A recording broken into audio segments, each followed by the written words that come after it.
பணிவான வணக்கம். என்னுடன் சேர்ந்து தமிழ் படிக்க தயாரா?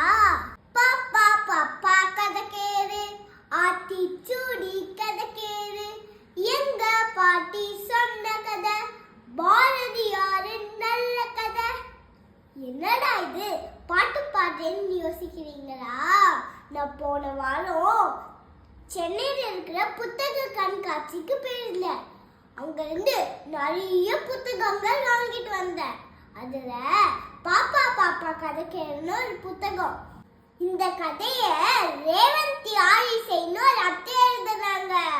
உங்களுக்கு அச்சம் தவி ஆண்மை தவறே என்று பாரதியாரோட ஆத்திச்சூடி தெரியும் தானே? அந்த ஆத்திச்சூடியை வச்சுதான் இந்த எல்லா கதையும் எழுதியிருக்காங்க. முதல் கதையே அச்சம் தவிர்தான். எல்லா கதையும் ரொம்ப அருமையா இருக்கு. நீங்களும் வாங்கி படிங்க.